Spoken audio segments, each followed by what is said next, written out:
নমস্কার, আপনাদের সকলকে স্বাগত হাই নিউজে। আমি সঙ্গে রয়েছি শ্রীপর্ণা। আপনারা দেখছেন নিউজ টুডে।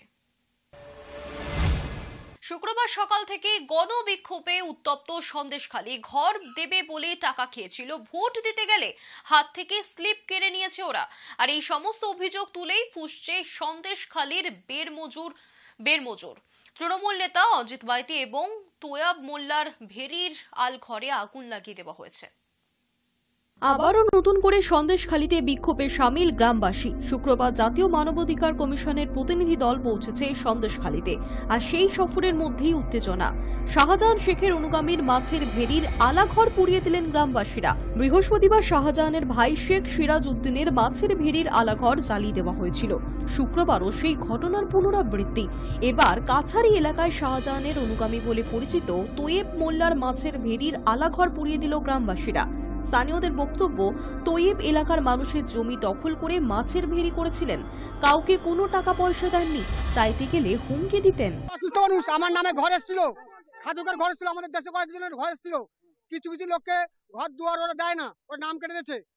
বুঝতে পারছেন স্যার?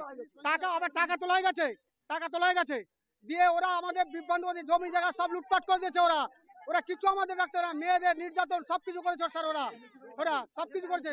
ওই আমাদের শ্যামবাবু, তোমার অজিত মাইতি, এরা টিএমসি পার্টি সাধারণ লোক, শেখ সাধারণ লোক, তাপসাড়ি, হলদরাড়ি, এরা সব আমাদের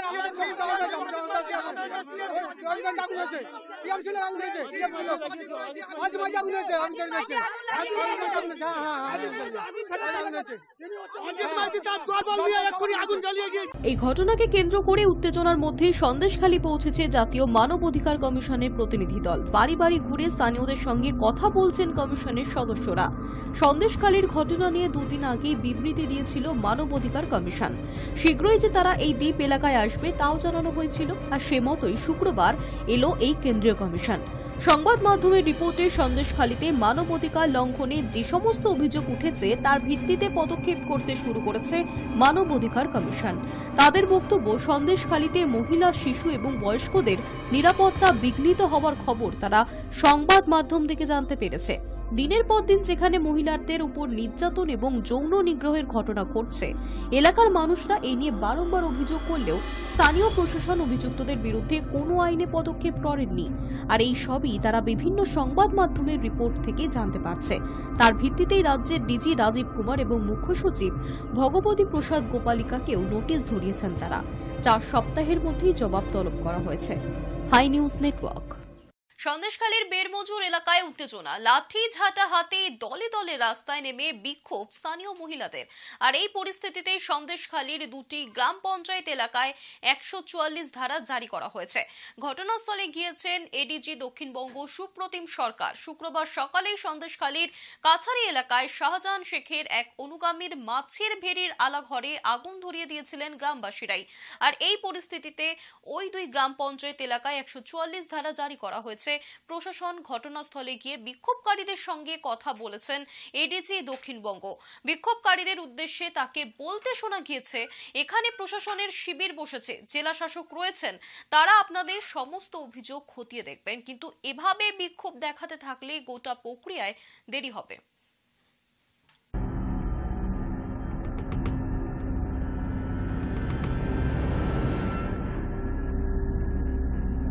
কোথায় আগুন লাগিয়েছে, কে কি করেছে, এইটা সমাধান নয়। এখানে একটা শুনুন, এখানে একটা দেশলাই গাড়ি ছুটে দিলাম, ওখানে একটা করলাম, তারপর সবাই মিলে ঘরদোর করে বেরিয়ে পড়লাম, এটা ঠিক হচ্ছে না। এতে কি হবে, আপনাদের এই জমির প্রক্রিয়া, পাওয়ার প্রক্রিয়া, এটা আরো দেরি হবে।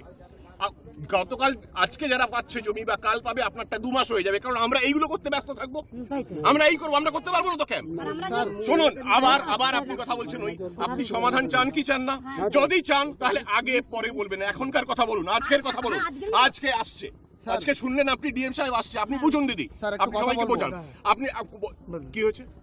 বলছি আমরা শুধু আমাদের জমি ফিরে পাওয়ার জন্য বলছি না, সরকারি জমি এখানে যেটা আছে তেভাগা আন্দোলন হয়েছিল জানেন, সেই সরকারি জমিতেও ওরা একটা আমি বলছি তো দেখুন, সরকারি বেসরকারি শুনুন, জমি সংক্রান্ত যা যা অভিযোগ সেইটা করার জন্য আপনার যার যা অভিযোগ আছে আগে হোক পরে হোক এখন হোক পিছনে হোক আপনারা দেবেন।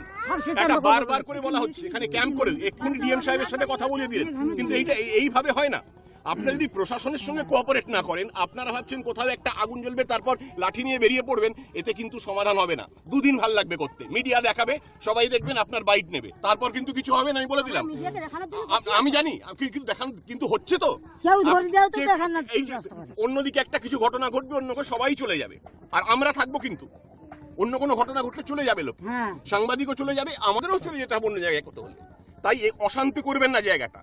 মিছিল নিয়ে বেরিয়ে পড়ার সমাধান নয়, সমাধান হচ্ছে আমাদের বলা, এবং আমরা করব। দিদি মাসিমা আমরা করব, আগেও বলেছি। আগে 9 জন জমি ফেরত পেয়েছে, আপনি দেখেছেন? আমি ছবি দেখো, ছবিটা দেখো। হ্যাঁ স্যার দেখেছি। দেখেছেন ছবি? এই যে সাংবাদিকরা দেখিয়েছেন ছবি, 9 জন তাদের পুরো হাতে নিয়ে জমি আমরা দান করিয়ে বেলারও 9 জন জমি পেয়েছে। যদি 9 জন পেয়ে থাকে, বাকিরাও পাবেন। প্রক্রিয়া সময় দিতে হবে। 144 ধারা জারি হচ্ছে। অনুরোধ করছি আমি, যে যার ঘরে যান। মিটিং মিছিল করে হঠাৎ লাঠি সোটা নিয়ে বেরিয়ে পড়লেন, ছবি বেরোলো, এটা কোনো কথা। পলাতক তৃণমূল নেতার বিরুদ্ধে নয়া অভিযোগ দায়ের করে তার ঘনিষ্ঠদের ঠিকানায় তল্লাশি শুরু করেছে ইডি। আরও বিপাকে পলাতক শেখ শাহজাহান। ফেরা তৃণমূল নেতার বিরুদ্ধে নয়া অভিযোগ দায়ের করে তার ঘনিষ্ঠদের ঠিকানায় তল্লাশি শুরু করল এনফোর্সমেন্ট ডিরেক্টরেট। শুক্রবার সকাল থেকে হাওড়া, কলকাতা, উত্তর 24 পরগনা সহ মোট 6 জায়গায় তল্লাশি চালাচ্ছেন কেন্দ্রীয় তদন্তকারী সংস্থার আধিকারিকেরা। ইডি সূত্রে খবর, শাহজাহানকে ফের সমন পাঠানো হতে পারে। সূত্রের দাবি, আমদানি রপ্তানি সংক্রান্ত ব্যবসায় অনিয়ম নিয়ে নতুন একটি অভিযোগ দায়ের করেছে ইডি, আর তার ভিত্তিতেই শুরু হয়েছে তদন্ত। জমি ভেরির টাকা বিনিয়োগ বেনিয়ম ছিল কিনা, সীমান্ত পেরিয়ে মাছ পাচার হতো কিনা, সব খতিয়ে দেখতে চায় ইডি। তবে শাহজাহান এখন বেপাত্তা, তাই তার ঘনিষ্ঠদের ঠিকানায় আপাতত তল্লাশি চালানো হচ্ছে। শুক্রবার সকাল 7টা নাগাদ ইডির আধিকারিকেরা হাওড়ার হালদাপাড়া এবং কলকাতার বিজয়গড়ের একটি ঠিকানায় তল্লাশি শুরু করেছেন। এছাড়াও বিরাটি সহ উত্তর 24 পরগনার 4 জায়গায় চলছে তল্লাশি। ইডি আধিকারিকদের সঙ্গে রয়েছেন কেন্দ্রীয় বাহিনীর জওয়ানরাও। বিরাটিতে অরুণ সেনগুপ্ত নামের এক ব্যক্তির বাড়িতেও হানা দিয়েছে ইডি। মধ্য হাওড়ার হালদার পাড়ালেরই পার্থপ্রতিম সেনগুপ্ত নামের এক মাছ ব্যবসায়ীর বাড়িতে হানা দিয়েছে ইডি। জানা যাচ্ছে, পার্থপ্রতিমের মাছের ভেরির ব্যবসা রয়েছে, আর সেই ব্যবসার সঙ্গে শাহজাহান শেখের যোগ রয়েছে বলেই অনুমান। 4 সদস্যের ইডির আধিকারিক সকাল 7:30 নাগাদ বাড়িতে প্রবেশ করেন। বাড়ির বাইরে সেই সময় উপস্থিত ছিলেন কেন্দ্রীয় নিরাপত্তা বাহিনী। কোথায় শেখ শাহজাহান, এই প্রশ্নেই তোলপাড় গোটা বাংলা। প্রায় 50 দিন বেপাত্তা সন্দেশখালীর বাঘ, তার হদিশ পেতেই আগামী 29 ফেব্রুয়ারি ফের শাহজাহানকে তলব করেছে ইডি। High News network. 500 টাকার পাশাপাশি এবার ধরা পড়ছে 100 টাকার জাল নোট। পাচারের আগেই হাতে নাতে 4 জনকে গ্রেফতার করেছে পুলিশের স্পেশাল টাস্ক ফোর্স। 500 টাকার পাশাপাশি এবার ধরা পড়ছে 100 টাকার জাল নোটও। ভুয়ো নোট পাচারের আগেই হাতে নাতে গ্রেপ্তার অপরাধীদের। অভিযুক্ত 4 সদস্যের পাচারকারী দল। জানা যাচ্ছে, কলকাতা থেকে অন্ধ্রপ্রদেশে প্রায় 90,000 টাকার ভুয়ো জাল নোট পাচারের ষড়যন্ত্র করেছিল তারা। পুলিশ সূত্রে খবর, বুধবার কলকাতার মিলেনিয়াম পার্কের কাছে ব্যাগ ভর্তি জাল নোট নিয়ে এসেছিলেন মুর্শিদাবাদের এনামুল মণ্ডল ও নদিয়ার কামাল মণ্ডল। পরিকল্পনা অনুযায়ী তাদের কাছ থেকে জাল নোট নিতে এসেছিলেন অন্ধ্রপ্রদেশের আমজাদ আলী খান ও মোহাম্মদ কুরেশি নামের 2 ব্যক্তি। ব্যাগ হস্তান্তরের পর বুধবার রাতেই অন্ধ্রপ্রদেশে ফিরে যাওয়ার কথা ছিল তাদের। তবে গোপন সূত্রে খবর পেয়ে ঘটনাস্থলে অভিযান চালায় পুলিশের স্পেশাল টাস্ক ফোর্সের দল। হাতে নাতে 4 জনকেই পাকড়াও করে পুলিশ। তল্লাশি চালিয়ে ধৃতদের কাছ থেকে উদ্ধার করা হয়েছে 170টি 500 টাকা ও 50টি 100 টাকার জাল নোট। প্রাথমিক তদন্তের পর গোয়েন্দারা জানিয়েছেন, বাজারে 500 টাকার জাল নোট ধরা পড়লেও এরকম 100 টাকার ভুয়ো নোট ধরা পড়ে না। পরীক্ষামূলকভাবে ধৃতরা 100 টাকার জাল নোট পাচার করার ছক কষেছিল। আরও জানা যাচ্ছে, অভিযুক্তরা এই বিপুল পরিমাণ জাল নোট বিদেশে পাচারের পরিকল্পনাও করেছিল। তবে এই জাল নোটের ব্যবসার পেছনে কে বা কারা রয়েছে তা এখনও জানা যায়নি। গতকাল 4 অভিযুক্তকে তোলা হয়েছে কলকাতার CMM ব্যাংশাল আদালতে। 1 কোটি অনুদান পেলে 10% কর, হিন্দু মন্দিরে কর বসানোর সিদ্ধান্তে উত্তপ্ত দক্ষিণের রাজ্য। ভক্তদের নিয়ে কর্ণাটক সরকারের ওই পদক্ষেপের বিরুদ্ধে আন্দোলন এবং প্রয়োজনীয় আইনি পদক্ষেপ করবে বলে জানিয়েছে বিজেপি। দূষণ মোকাবিলা করতে অবশেষে জাপানের টেকনিককে কাজে লাগিয়েছে কলকাতা পৌরসভা। সবুজ অরণ্য তৈরি করতে ব্যবহার করা হচ্ছে মিয়াকি টেকনিক।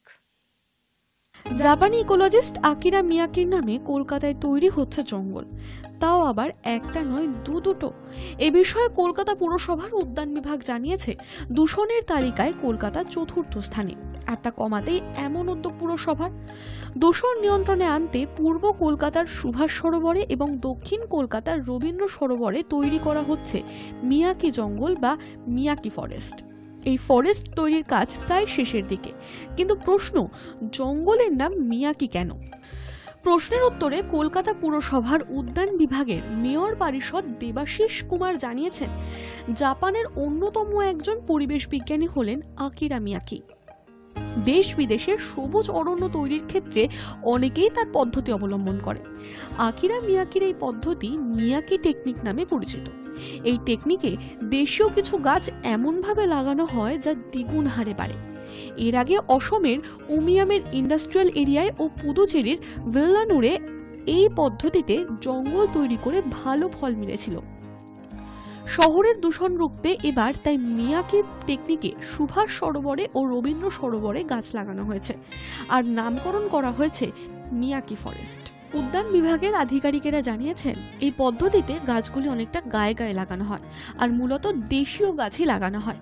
এই পদ্ধতিতে সার দিয়ে এমনভাবে মাটি তৈরি করা হয় যাতে গাছ বসানোর পর তাড়াতাড়ি বৃদ্ধি পায়। আধিকারিকরা আরও জানিয়েছেন সুভাষ সরোবর যেমন এয়ারপোর্ট সংলগ্ন এলাকার ফুসফুস, তেমনি দূষণ মোকাবিলায় বড় অবদান রয়েছে দক্ষিণ কলকাতার রবীন্দ্র সরোবরে। শহরের দূষণকে মোকাবিলা করতে অবশেষে জাপানের টেকনিককে কাজে লাগিয়েছে কলকাতা পুরসভা।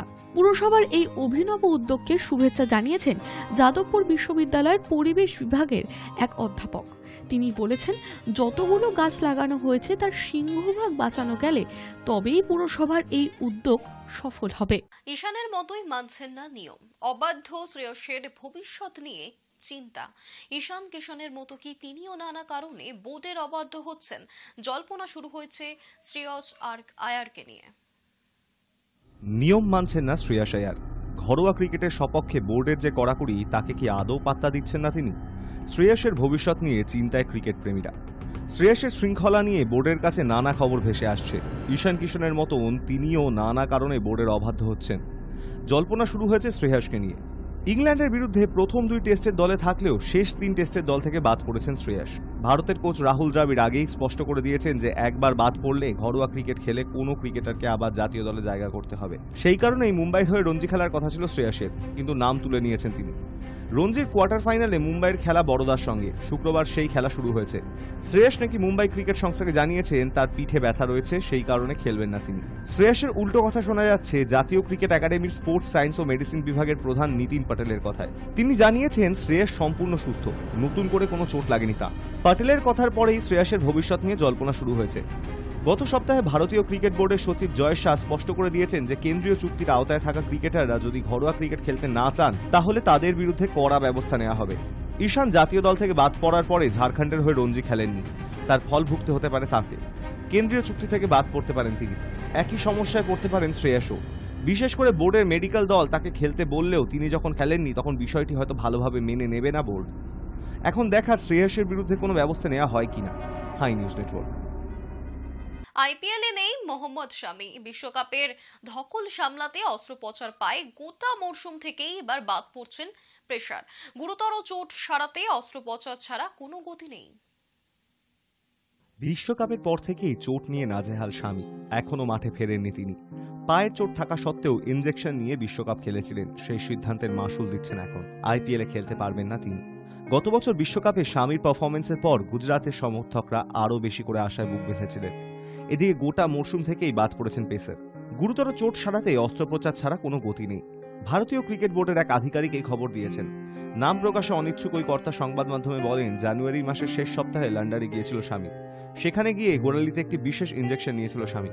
তিনি আরও জানিয়েছেন, চিকিৎসকেরা জানিয়েছিলেন 3 সপ্তাহ পর থেকে ও দৌড়াতে পারবে, কিন্তু ইনজেকশন ঠিক মতন কাজ করেনি, ফলে অস্ত্রোপচার ছাড়া আর কোনো বিকল্প নেই। সেই আধিকারিকের থেকে জানা যায় খুব তাড়াতাড়ি লন্ডনে যাবেন স্বামী, তাই এবারের আইপিএলে খেলার কোনো প্রশ্নই নেই ওর। স্বামীকে নিয়ে কোনো ঝুঁকি নিতে চাইছে না ভারতীয় ক্রিকেট বোর্ড, তাই তাকে অস্ত্রোপচারের পরামর্শ দেওয়া হয়েছে। ওই আধিকারিক আরও বলেন, চোট পাওয়ার পরে স্বামীর তখনই অস্ত্রোপচার করিয়ে নেওয়া উচিত ছিল, কারণ ইনজেকশন বা বিশ্রাম দীর্ঘমেয়াদী ফল দিতে পারে না। স্বামী ভারতীয় দলের সম্পদ, তাই ওকে নিয়ে বোর্ড কখনো ঝুঁকি নিতে চাইছে না। তার মতে স্বামীকে অস্ত্রোপচার করাতেই হবে, যত তাড়াতাড়ি সম্ভব ওকে মাঠে নামানোর চেষ্টা করা হবে। ভারতের হয়ে টেস্টে 229টি, একদিনের ম্যাচে 195টি ও টি20তে 24টি উইকেট নিয়েছেন স্বামী। ভারতের মাটিতে একদিনের বিশ্বকাপে সবচেয়ে বেশি 24টা উইকেট নিয়েছেন তিনি, একটি বিশ্বকাপে ভারতীয় বোলারদের মধ্যে যা সর্বাধিক। ভারতীয় বোলারদের মধ্যে বিশ্বকাপে সর্বাধিক উইকেটও গিয়েছে তারই ঝুলিতে। এখন দেখার অপেক্ষা আবার কবে ভারতের জার্সি পরে মাঠে নামতে পারেন স্বামী। High News Network. News Today এখনকার মতো এই পর্যন্তই। দেখতে থাকুন হাই নিউজ নির্ভীক নিরপেক্ষ।